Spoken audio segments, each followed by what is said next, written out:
Hi friends, ఎలా ఉన్నారు అందరూ బాగుండాలని అయితే మనస్ఫూర్తిగా కోరుకుంటున్నాను. ఈరోజు అయితే రసం ఎలా ప్రిపేర్ చేయాలో చూద్దాం రండి. ముందుగా ఒక చిన్న నిమ్మకాయ సైజ్ అంతా చింతపండు అయితే తీసుకుంటున్నాను. రసం అయితే కొద్దిగా పడుతున్నాను చూడండి. అందుకని కొంచెం నిమ్మకాయ సైజ్ అని చింతపండు అయితే తీసుకున్నాను. అంటే ఎవరు పులుపుకి తగ్గట్టు వాళ్ళైతే తీసుకోండి. ఇదైతే బాగా కొంచెం ఆ చింతపండు పులుపు అంతా ఇదయ్యేంత వరకు నేనైతే బాగా కలుపుకున్నానండి. దీంట్లో ఒక నిమ్మకాయ సైజ్ అంతా టమాటా అయితే తీసుకుందాం. చిన్నదైతే ఒకటి సరిపోతుందండి, పెద్దదైతే నేను హాఫ్ తీసుకున్నాను. ఇది పీస్గా మొత్తం అంతా నుజ్జుగా చేసుకుంటున్నాను. నెక్స్ట్ దీంట్లోనే ఉప్పు, కారం, పసుపు, ధనియాల పొడి అన్నీ వేసుకుంటున్నాను. కారం బదులు నేనైతే 2 పచ్చిమిర్చి వేసుకుంటున్నానండి.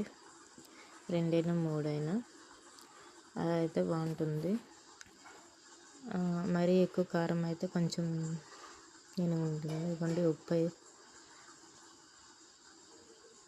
రెడ్ కనిపిస్తుంది, అందువల్ల అండి పచ్చిమిర్చి వేస్తాను.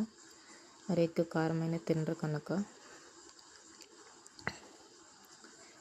నెక్స్ట్ కరివేపాకు, ఇందులోనే కొంచెం కరివేపాకు, కొత్తిమీర అన్నీ వేసేసుకొని కొంచెం రసం మసాలా రసం పౌడర్ ఉంటుంది కదా, కొద్దిగా రసం పౌడర్ అయితే వేసుకుంటున్నానండి. ఇదంతటినీ కలిపి పొయ్యి మీద పెట్టుకొని మరిగించుకోవాలి. మరిగించుకున్నాక ఒక 2 సార్లు ఇలా పొంగు వస్తుందండి. పొంగు వచ్చాక తాలింపుకి రెడీ చేసుకుందాము.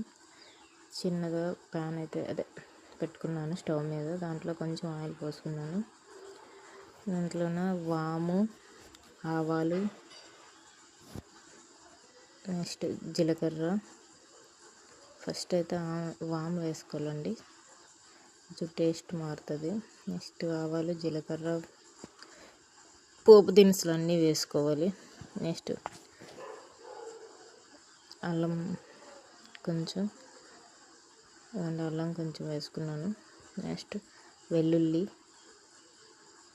ఇందులో కొద్దిగా మిరియాలు అయితే దంచుకొని వేసుకుంటున్నాను. అల్లము, వెల్లుల్లి, మిరియాలు దంచుకొని అయితే వేసుకున్నాను. కరివేపాకు, కొత్తిమీర, ఒక ఎండుమిర్చి కారంకి తగ్గట్టు 1 లేదా 2 ఎండుమిర్చి అయితే వేసుకోవాలి. 2 ఎండుమిర్చి వేసుకొని కొంచెం పోపు బాగా ఇదయ్యేంత వరకు కలుపుకొని దించుకోవడమే. చారులో అనేది తిరగబోసుకోవాలండి. తిరబాతు అంటాం కదా, అది నేనైతే తాలింపు అంటాం, తిరమాత అంటాం, అన్నీ అంటామండి. దీన్ని అయితే ఇవ్వండి. కొంచెం ఇలా ఫ్రై అయినాక ఒక మిర్చి వేసుకొని బాగా కలుపుకొని కొద్ది ఫ్రై అవ్వాలి.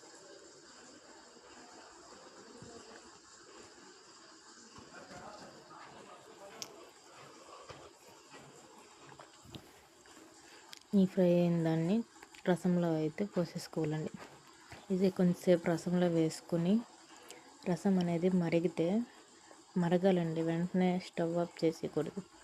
ఇదంతా రసంకి పడితే కొంచెం టేస్ట్గా మారుతుంది, టేస్ట్ అనేది చేంజ్ అవుతుంది. ఒక 5 మినిట్స్ రసం మరిగేసి అందులో కొంచెం కొత్తిమీర వేసుకుంటే ఇంకా చాలా బాగుంటుంది, మంచి టేస్ట్ అయితే వస్తుంది.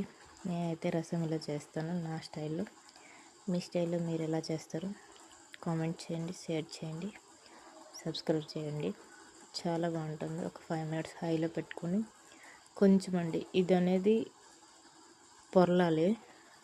పైన తాలింపు అంతా కొంచెం ఇదైతే తిరగబడితే చాలండి, ఆపేసుకోవడం. నా స్టైల్లో అయితే ఇలా చేస్తాను. మీ స్టైల్లో ఎలా చేస్తారో కామెంట్ చేయండి. నా వీడియో కనుక నచ్చితే లైక్ చేయండి, షేర్ చేయండి, సబ్స్క్రైబ్ చేయండి.